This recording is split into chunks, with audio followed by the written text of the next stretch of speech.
On रखो। नमः श्री वर्धमानाय निर्धूतकलिकाने सालोकानां त्रिलोकानां यद्विद्यादर्पणायते श्रीमत्परमगम्भीर स्याद्वादामोघलाञ्छनम् जियात्रैलोक्यनाथस्य शासनं जिनशासनम् पंच परमेष्टि भगवान की जय। नमोकार महामंत्र की जय। वर्तमान जिन शासन नायक श्री महावीर भगवान की जय। परम पूज्य आचार्य श्री शांति सागर जी महाराज की जय। परम पूज्य आचार्य गुरुवर प्रज्ञा श्रमण श्री देवनंदी जी महाराज की जय। श्रीमद् जैन धर्म की जय। जय बोलो परम पूज्य आसमा प्रभावक मुनि श्री अमोकीर्ति जी महाराज की जय। नमोस्तु नमोस्तु नमोस्तु गुरुदेव। नमोस्तु गुरु। आशीर्वाद है सभी के लिए।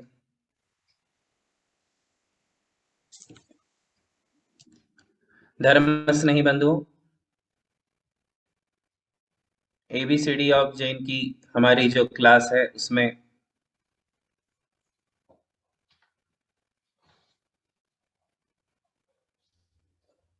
नमोकार मंत्र और नमोकार मंत्र में वर्णित परमेष्ठियों के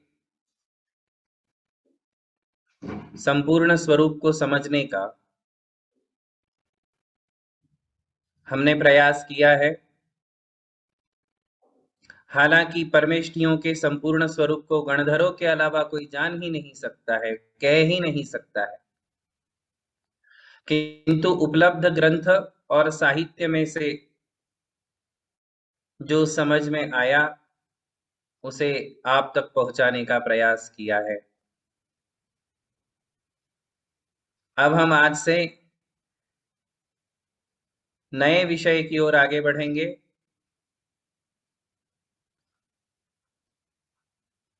हमारा नया विषय होगा जिनेंद्र भगवान के देव दर्शन करने की विधि। भगवान का दर्शन कैसे करना चाहिए। आप सभी भगवान का दर्शन करते ही हो,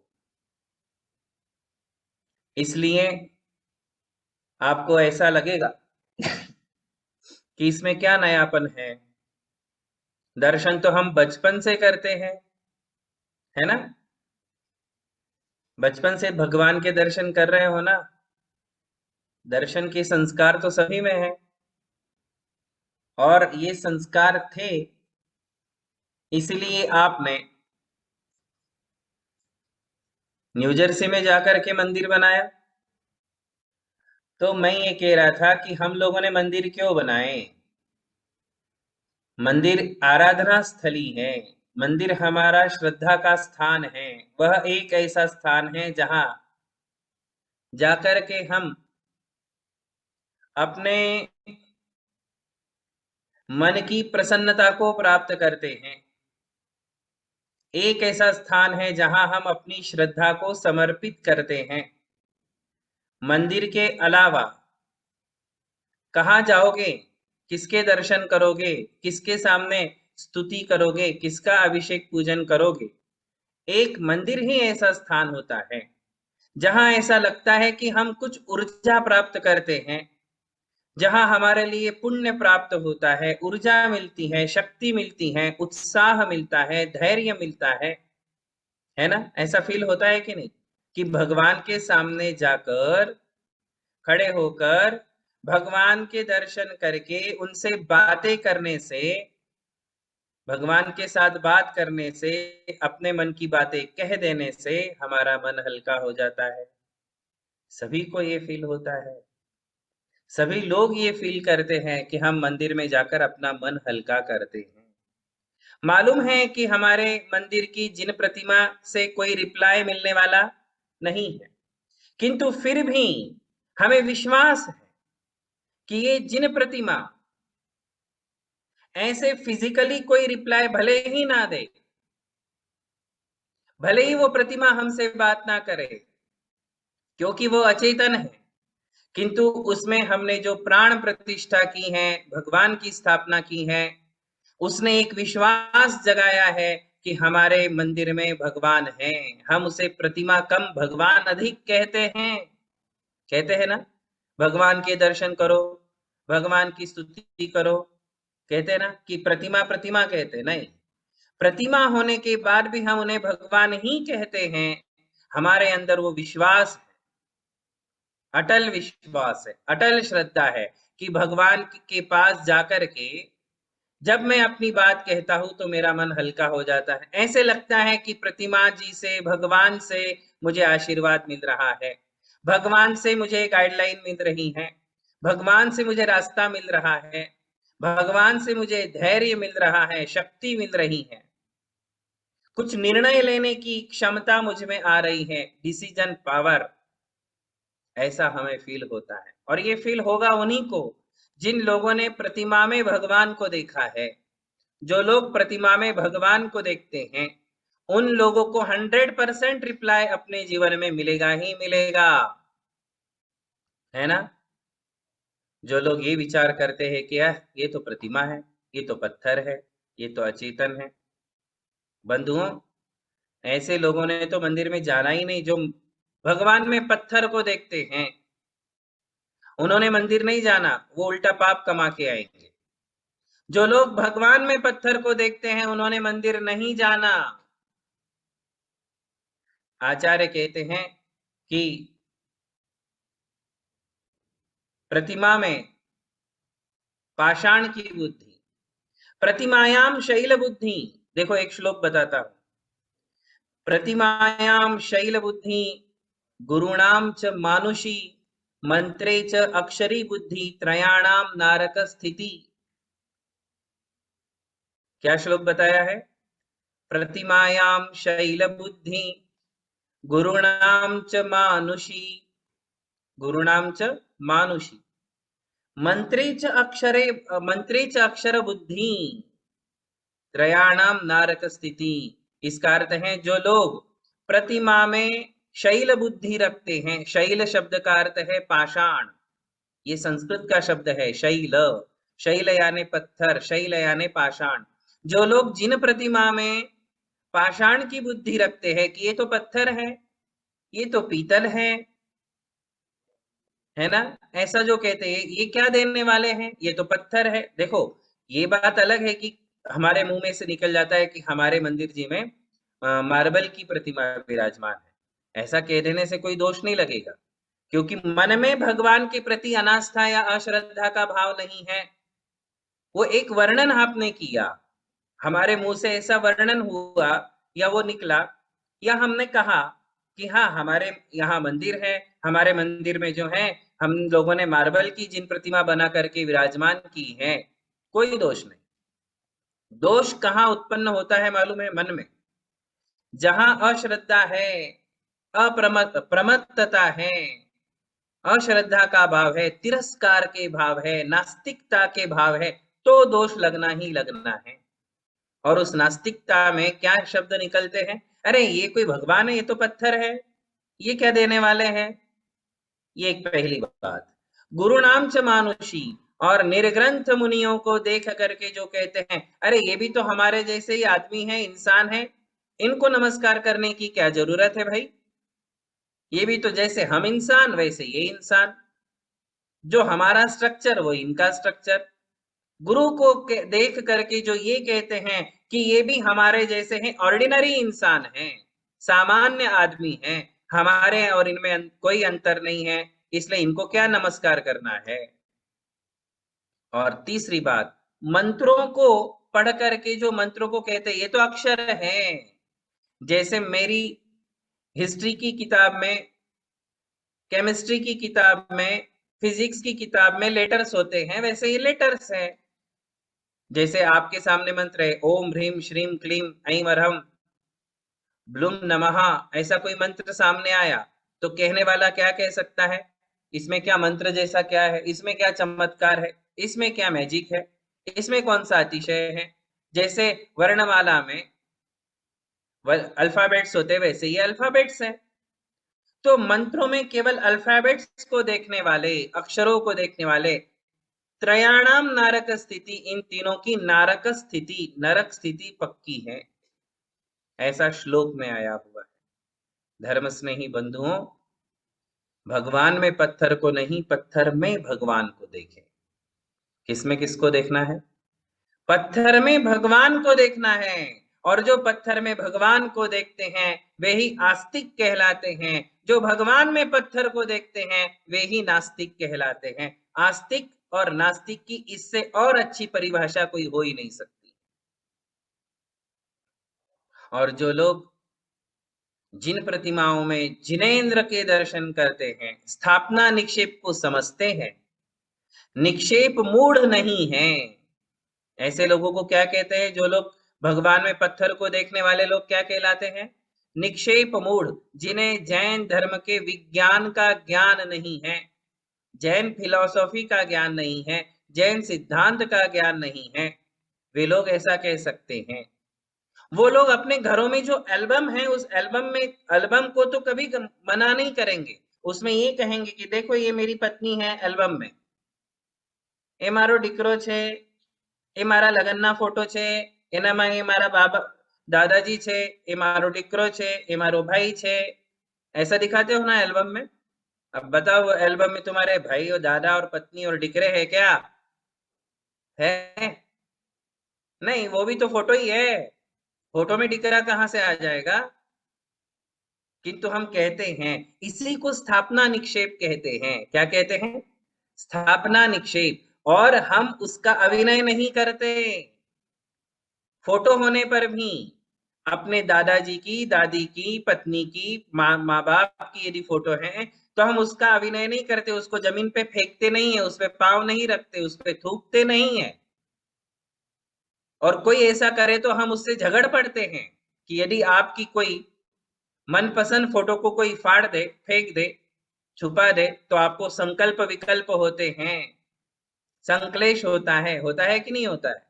इसे ही स्थापना निक्षेप कहते हैं। स्थापना निक्षेप से फोटो में जिसको दिखाया जा रहा है उसमें यही व्यवहार किया जाता है कि ये मेरी पत्नी है, ये मेरा बच्चा है, फोटो में दिखा करके, है ना? और शादी करना है जिससे, उसके लिए भी बायोडेटा फोटो के थ्रू ही जाता है, सीधी लड़की को नहीं भेज देते, पहले बायोडेटा ही जाता है शादी के लिए। और बायोडेटा से पहचान होती है कि ये लड़की है, फोटो से ही उस फोटो में जो है उसका हमारे लिए ज्ञान होता है। जो फोटो लड़की दिखाई दे रही है, लड़का दिखाई दे रहा है फोटो में, उससे आपको ज्ञान हो जाता है कि ये दिखने में कैसा है। इतना तो ज्ञान हो ही जाता है ना, फोटो से ही ज्ञान हुआ ना। ऐसे ही प्रतिमा में प्रतिमावान को देखना चाहिए। किसको देखना चाहिए? प्रतिमा में प्रतिमावान को देखना चाहिए, भगवान को देखना चाहिए। उसमें पत्थर या भगवान को पत्थर कह करके उसका अनादर, असत्कार कभी नहीं करना चाहिए। धर्म स्नेही बंधुओं, तो मैं आपके लिए यही बता रहा था कि जो मंदिर जी में विराजमान जिन प्रतिमा है, भगवान है, उनमें हम साक्षात भगवान के दर्शन करते हैं। और साक्षात भगवान समझ करके, मान करके, ऐसी श्रद्धा उत्पन्न करके हम उनके दर्शन, अभिषेक, पूजन, स्तुति, आराधना जो भी करते हैं उसका संपूर्ण फल हमें प्राप्त होता है। उसका हमारे लिए निश्चित ही फल प्राप्त होता है। पुण्य मिलेगा अलग, भविष्य में सुख मिलेंगे अलग, वर्तमान में जो प्रसन्नता मिली है वो सबसे अलग बात है। देखिए क्या मिला, तो जो श्रद्धावान श्रद्धा लेकर के भगवान के दर्शन, स्तुति, वंदन करके मंदिर से लौटा है, उसे क्या मिला? तो वो कहेगा कि खुशी मिली। क्या मिलेगा? आनंद मिला। क्या मिला मुझे? आज आनंद आया। ये भी तो एक फल है। क्या ये फल नहीं है कि हमारे लिए मंदिर जी में जाने से एक आनंद मिलता है, खुशी मिलती है, प्रसन्नता मिलती है, बेचैनी, उदासी, सैडनेस सब भाग जाते हैं, हमारा मन चित्त प्रसन्न हो जाता है, हमको एक एनर्जी फील होती है। ये भी तो फल है। भविष्य में मिलेंगे फल, सुख सुविधाएं, वो अलग, जो पुण्य बंधा है वो अलग, किंतु मुझे साक्षात भगवान के दर्शन करने से जो फीलिंग हुई है, जो आनंद आया है, वो बिल्कुल अलग है। और उसके ऊपर आचार्यों ने एक स्तोत्र लिखा है, अद्याष्टक स्तोत्र। कौन सा स्तोत्र लिखा है? अद्याष्टक स्तोत्र। और वो स्तोत्र सिर्फ इसलिए लिखा है कि आज मुझे क्या अनुभूति हुई मंदिर जी में जाकर भगवान के दर्शन करके, आज मुझे क्या फीलिंग्स है, क्या मेरी अनुभूति है, वो एक स्तोत्र के माध्यम से लिखा गया है। उस स्तोत्र का नाम है अद्याष्टक स्तोत्र। वो तो लास्ट वाली बात है, आखिरी बात आएगी वो अद्याष्टक की। पहले तो हम देव दर्शन विधि सीखेंगे। आनंद तो तब आएगा जब जाके कुछ करोगे, है मंदिर जी में। अभी सबसे बड़ी प्रॉब्लम ये है कि मंदिर में जाने को कहते हैं, मन में अश्रद्धा नहीं है, घर में कहते हैं कि मंदिर जाओ, मेरी भी भावना है, इच्छा है, किंतु प्रॉब्लम ये है कि मैं करूं क्या, वहां जाकर के मैं करूं क्या। इसमें बहुत सारे कंफ्यूजन है कि मुझे जाना कैसे है, जाकर के क्या करना है। सब लोग अलग अलग हैं। यदि मंदिर में 100 लोग आते हैं तो 100 के 100 लोग अपनी अपनी विधि से दर्शन करते हैं। उसमें से मैं किसको फॉलो करूं? आती है ना ये प्रॉब्लम कि सब लोग अपने अपने तरीके से भगवान का दर्शन करते हैं, पूजा करते हैं अपने अपने तरीके से। तो एग्जैक्टली विधि क्या है, किस विधि से भगवान के दर्शन करना चाहिए और मुझे वहां क्या क्या करना है। बंधुओं, ये ज्ञान हम इस देव दर्शन विधि से प्राप्त करेंगे। कोई हर्ज नहीं है कि आपकी उम्र 50 को पार कर चुकी है, उसमें क्या हर्ज है। जब जागो तब सवेरा, है ना? जब जागो तब सवेरा। जब हमारे लिए ज्ञान आया तब हमने ये विधि प्रारंभ कर दी। उसमें शर्म की कोई बात नहीं है कि मेरे तो इतनी उम्र निकल गई और मुझे तो देव दर्शन विधि आती ही नहीं है। अभी हम सिखाएंगे तो कईयों को ऐसी फीलिंग होगी कि आज तक हमको देव दर्शन ही नहीं पता था, है ना? जैसे नमोकार मंत्र का अर्थ हमने सीखा था, तो उस समय हम अपने उम्र का विचार नहीं करें, कोई कोई तकलीफ नहीं है। हमें जिस समय सम्यक ज्ञान की प्राप्ति हो जाती है उस समय हमारे लिए वो क्रिया प्रारंभ कर देना चाहिए। समीचीन ज्ञान ही तो दुर्लभ है। धन कन कंचन राज सुख सब ही सुलभ कर जान, आप बोलते हो ना 12 भावना में। दुर्लभ है संसार में एक जथारथ ज्ञान, सब कुछ सुलभ है। पैसा कमाना सरल है, पैसा इकट्ठा करना सरल है, सोना चांदी, राज रजवाड़ों के सुख, जीवन की सुख सुविधाएं, ये सब सुलभ है। दुर्लभ है एक यथार्थ ज्ञान, यथार्थ ज्ञान दुर्लभ है। राइट नॉलेज, यथार्थ ज्ञान यानी राइट नॉलेज बहुत दुर्लभ है। वो हमारे लिए जीवन में जब मिलेगा तब उसका जो है हमारे लिए उसकी शरण में चले जाना चाहिए, उसको एक्सेप्ट कर लेना चाहिए और तब से जो है हम अपनी चर्या को बदल दे, तो भी हमारे लिए लाभ ही लाभ है। देव दर्शन विधि ये रोज की विधि है। ये जो क्रिया है ये रोज की क्रिया है। रोज ही मंदिर जाना है, रोज ही हमारे लिए दर्शन करना है, इसलिए उस विधि को सीखना जरूरी है। उल्टा सीधा सीक्वेंस हो जाता है, कैसे एंट्री करना, कैसे द्रव्य चढ़ाना, कैसे परिक्रमा लगाना, क्या बोलना, क्या करना, ये सारी चीजें हमारे लिए इस माध्यम से सीख लेना चाहिए। इसकी एक स्टैंडर्ड विधि है जो हमारे आचार्यों ने बताई है। संस्कृत के ग्रंथों में, संस्कृत काव्यों के द्वारा देव दर्शन विधि हमारे लिए पता चलती है। मैं तो आपके लिए बिल्कुल सरल आपकी भाषा में ये देव दर्शन विधि बताऊंगा। बंधुओं, देव दर्शन विधि जब हम करने के लिए निकलते हैं, जिन मंदिर के लिए निकलते हैं या फिर अपने ही घर में दर्शन करते हैं, कईयों का ऐसा है कि अपने ही घर में चैत्यालय बनाया हुआ है तो अपने ही घर में दर्शन करना है, तो भी विधि पूर्वक करना चाहिए। नहीं नहीं, मेरे घर के भगवान हैं, उनको तो चलता है, मैं तो, हमारे फैमिली मेंबर है भगवान, जैसे हम हैं वैसे वो हमारे फैमिली मेंबर है, ऐसा समझ करके आप उनकी अभिनय असाधना नहीं कर सकते, उपेक्षा नहीं कर सकते। निश्चित है, मानो उनको अपना फैमिली मेंबर मान लो, उससे और क्लोज हो जाओगे भगवान के। क्या हो जाओगे? उससे और क्लोज हो जाओगे। हम 3 नहीं है, हम 4 है। यदि 3 हो तो 4 मानो, 2 है तो 3 मानो, 4 है तो 5 मानो। किंतु जैसे फैमिली मेंबर्स में दादा और दादी का अपना स्थान होता है, उनको रिस्पेक्ट दी जाती है, उनकी सेवा की जाती है ना, उनके साथ तू तड़ाके से बात नहीं की जाती है, भले ही वो क्लोज है, फैमिली मेंबर है, किंतु दादा दादी के साथ कैसे रहना और बेटों बेटियों के साथ कैसे रहना, इसमें अंतर है। वैसे ही हमारे ग्रह चैत्यालय में जो भगवान है उनके साथ कैसे पेश आना, इसमें भी तो अंतर आएगा, है ना, उसमें भी अंतर आएगा। ये बात निश्चित है कि मन में यदि उपेक्षा के भाव है, इग्नोरेंस, तो दोष लगेगा। यदि मन में अश्रद्धा के भाव है तो दोष लगेगा। यदि हमारे मन में अश्रद्धा और उपेक्षा ये दोनों चीजें नहीं है तो हमें कोई दोष लगने वाला नहीं, किंतु फिर भी अज्ञान रह जाता है। क्या रह जाता है? देखो, अश्रद्धा नहीं है, उपेक्षा भी नहीं है, इग्नोरेंस भी नहीं है, अब जो बचा है वो अज्ञान है। क्या है? अज्ञान, यानी सही सही नॉलेज नहीं है कि मुझे करना क्या चाहिए, इसलिए उसी को हमें सीख लेना है। तो कैसे करना भगवान के दर्शन? तो हम आपको जो विधि पढ़ाएंगे वो अपने जो समाज का मंदिर है उस मंदिर को ध्यान में रख करके हम आपको विधि पढ़ा रहे हैं, ठीक है ना। अब उसमें से जितना भाग आप अपने चैत्यालय के लिए यूज कर सकते हो, जो मैं आपको स्टैंडर्ड विधि बताऊंगा, वो विधि आपके जिन मंदिर के लिए है।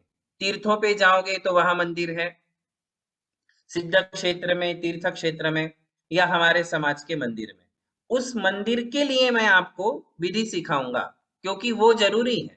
और फिर उसमें से जितना पार्ट आप अपने ग्रह चैत्यालय में यूज कर सकते हो उतना आप उसमें यूज करिए। जैसे मैं बताऊंगा कि भाई परिक्रमा लगाओ।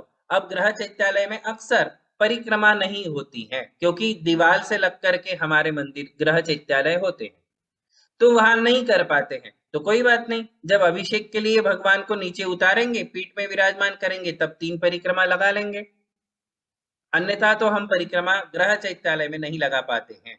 तो इसलिए मैंने कहा कि जितना पार्ट इसमें से यूज आपके ग्रह चैत्यालय में होता है उतना यूज कर लेना।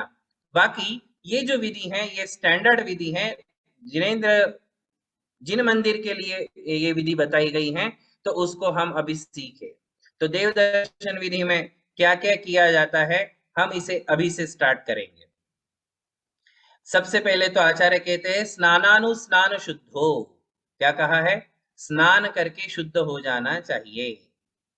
क्या करना? स्नान करके जाना। जिन मंदिर में जब भी जाना है स्नान करके जाइए। अब स्नान करके शुद्ध कपड़े, धौत वस्त्रो, क्या लिखा है? धौत वस्त्र, धुले हुए कपड़े पहन करके जाना है। स्नान करके धुले हुए कपड़े मतलब हमारी शरीर शुद्धि और हमारी वस्त्र शुद्धि है। क्या है? काय शुद्धि है और वस्त्र शुद्धि है। यदि हम भगवान के मंदिर के लिए एक अलग ही ड्रेस बना ले तो इसमें भी कोई वांदा नहीं है ना। ये वांदा शब्द तुम्हारे गुजराती में है ना? कोई वांदो नहीं। हाँ, तो इसलिए मैंने बोला कि कोई दिक्कत नहीं है यदि आप मंदिर जी के लिए कोई अच्छा ड्रेस सिलेक्ट करके रखते हो कि जब भी मंदिर जाएंगे तो हम इस ड्रेस में जाएंगे। व्हाइट ड्रेस भी हो सकता है, कोई ऑफ व्हाइट ड्रेस हो सकता है, कोई प्रॉब्लम नहीं। किंतु मंदिर के लिए यदि हम एक अच्छा ड्रेस बना ले, एक दो तीन ड्रेस भगवान के मंदिर के लिए रख ले कि ये सिर्फ भगवान के मंदिर के लिए यूज करेंगे, धो करके हमने सुखा के रखे हैं और घड़ी करके जो रखे हुए उसमें से एक पहन के गए। किंतु कईयों की ये प्रॉब्लम है कि वे लोग एवरीडे ऑफिस जाते हैं, दुकान पे जाते हैं, ऑफिस जाते हैं, जॉब होती है और उनके रास्ते में मंदिर है, तो वो अपनी जो ऑफिस की ड्रेस है उसी में जा सकते हैं, तो भी कोई वांदा नहीं, है ना, कोई वांदो नहीं। ऐसा नहीं समझना कि अरे अब महाराज जी ने बोला है कि मंदिर का ड्रेस, मेरा तो होता ही नहीं है, तो फिर ऐसा विचार नहीं करना। ऐसा विचार नहीं करना। हमारे यहाँ कुछ हार्ड एंड फास्ट है ही नहीं, हमारे यहाँ कॉम्प्लिकेशंस है ही नहीं। जैन धर्म में सच्ची बात बता रहा हूं कि कोई कॉम्प्लिकेशंस है ही नहीं, ये तो बना के रखे हैं, है ना, बना के रखे हैं, इसलिए लोगों को डरा के रखा है, उनको कॉम्प्लिकेशंस फील कराया गया है कि नहीं ऐसा नहीं, ऐसा ही करना पड़ता है, यही स्ट्रिक्ट रूल है, ऐसा ही है। बिल्कुल नहीं, बिल्कुल भी कोई स्ट्रिक्ट रूल नहीं है।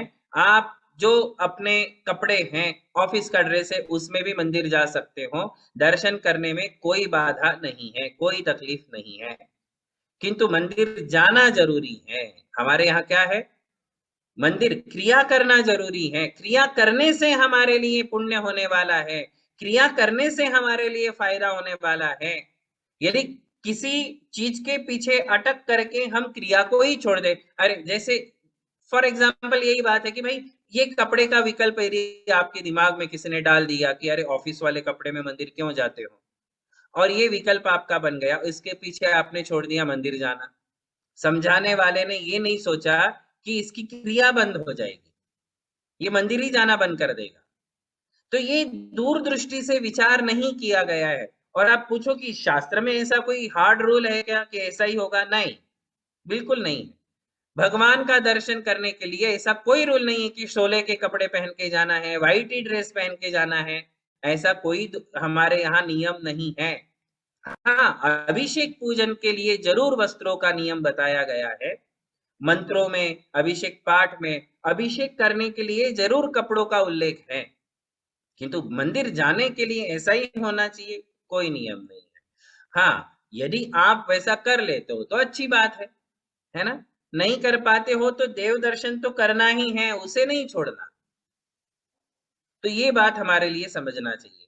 तो मैंने कहा कि हमने जो है स्नान कर लिया, स्नान शुद्धि, वस्त्र धुले हुए पहने, वस्त्र शुद्धि, और जाकर के हम जिन मंदिर गए, जाते समय अपने हाथ में द्रव्य लेकर के जाना चाहिए। ऐसा भी एक जगह आचार्यों ने लिखा है। क्या लिखा है कि अपने साथ में द्रव्य लेकर के जाइए, घर से ही द्रव्य लेकर के जाना चाहिए। अभिषेक करना है, अभिषेक का द्रव्य, यदि सिर्फ दर्शन करना है, दर्शन का द्रव्य, पूजा करना है, पूजा का द्रव्य। आपको पता है कि मुझे करना क्या है, मैं मंदिर में कितना समय दे सकता हूं, मुझे सिर्फ दर्शन ही करने हैं, तो दर्शन भी खाली हाथ नहीं जाना चाहिए।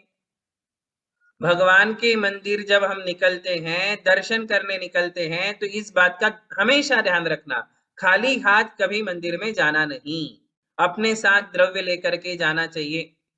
हम बड़े लोगों को मिलने जाते हैं तो तब भी हम कुछ ना कुछ लेके जाते हैं, इसे भेंट वस्तु कहते हैं। क्या कहते हैं? भेंट वस्तु कहते हैं। तो हम जाते हैं तो खाली हाथ कभी नहीं जाते हैं। कोई मिनिस्टर को मिलने जाना है, मंत्री को मिलने जाना है, खाली हाथ नहीं जाते, कुछ ना कुछ भेंट वस्तु लेकर के जाते हैं। किसी की शादी में जाते हैं तो कोई गिफ्ट लेकर के जाते हो ना। आपकी शादी में यदि सब खाली हाथ आए तो, कुछ नहीं लाए तो बाद में सबके घर लेटर पहुंचाओगे आप कि आप कुछ भी नहीं लाए, मुझे बहुत बुरा लगा, हमने तो आपको खाना खिलाया, आप तो कुछ देके ही नहीं गए। लेटर भले ही नहीं लिखो, किंतु आपको विकल्प तो रहेगा, आप चर्चा तो करोगे, बुरा तो लगेगा, है ना। अब हमारे भगवान को कोई बुरा लगने वाला नहीं है भाई साहब, हमारे भगवान को कोई बुरा नहीं।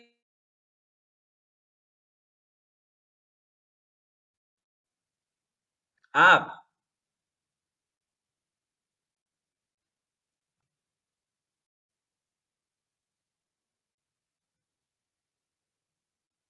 आवाज आ रही है? जी महाराज जी, अभी अभी आ रही है। हाँ, इसलिए मैंने मौन ले लिया था 2 मिनट, 2 सेकंड के लिए। मुझे समझता है कि आप लोग एकदम, आपकी मूवमेंट बंद हो गई। तो मैं कह रहा था कि हमारे भगवान को कोई बुरा नहीं लगने वाला है। आप आज दर्शन को जाओ, फिर 1 महीने बाद जाओ या 1 साल बाद जाओ, भगवान के आनंद में कोई कमी नहीं।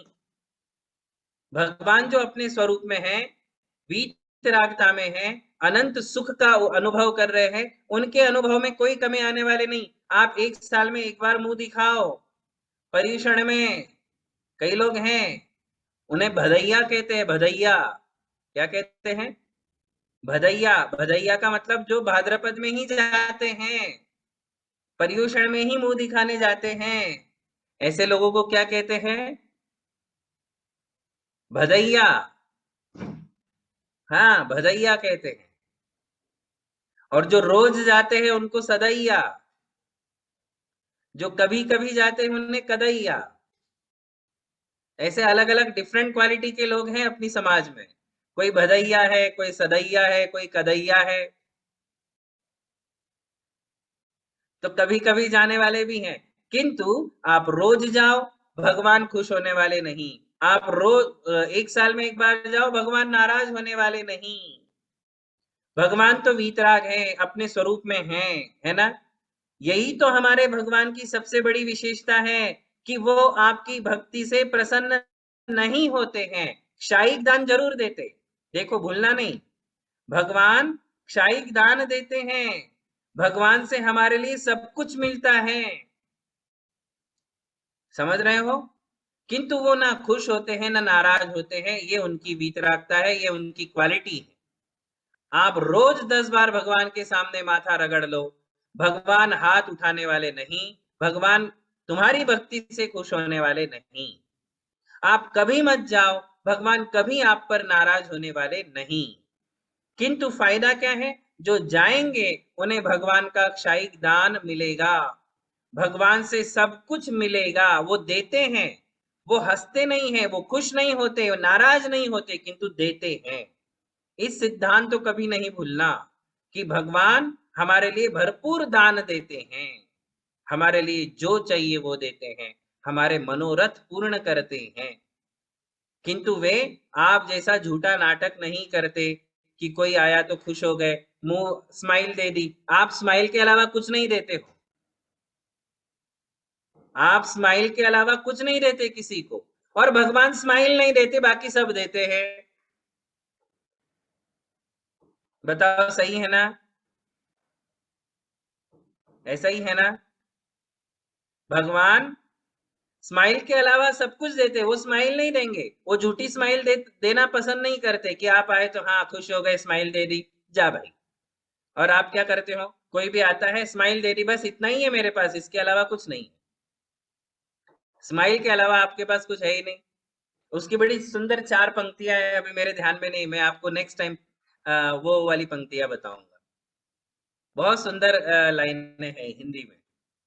तो मैं ये कह रहा था कि भगवान देते हैं, 100% देते हैं, किंतु आपकी भक्ति से वो प्रसन्न नहीं होते, वो हमेशा प्रसन्न रहते। प्रसन्न नहीं होते इन द सेंस, वो हमेशा नेचुरल प्रसन्न रहते हैं, किसी के आने से खुश नहीं, किसी के जाने से नाराज नहीं।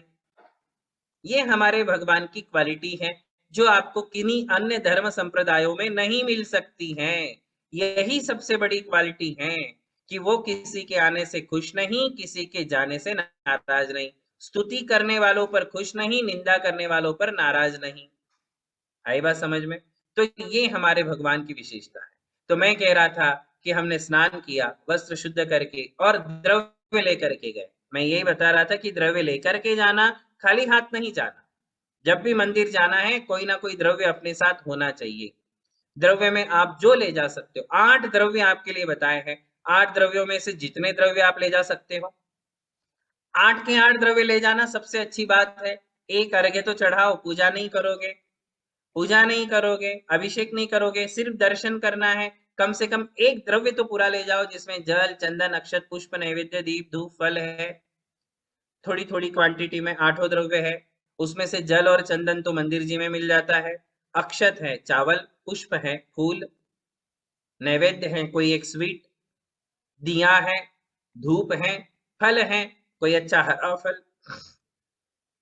हरा फल। ये इतने द्रव्य तो हम घर से लेकर जावे, और कुछ लेकर के जब उसकी सीक्वेंस में आएगा तब हम उन्हें अर्घ्य चढ़ाएंगे, किंतु घर से हमें ले जाना चाहिए।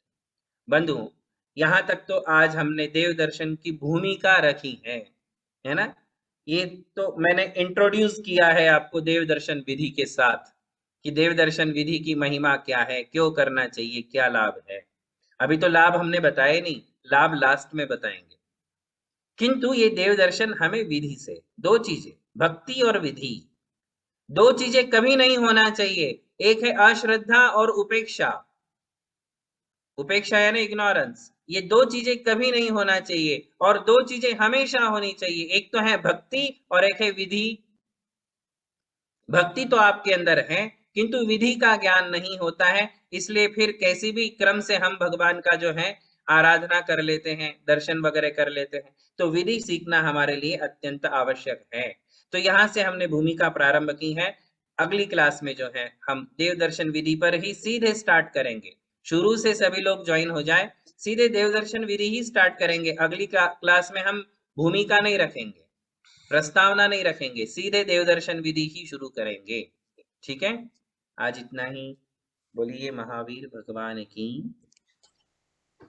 जय बोलो परम पूज्य आत्मा प्रभावक मुनि श्री अमोघ कीर्ति जी महाराज की जय। नमोस्तु नमोस्तु नमोस्तु महाराज श्री।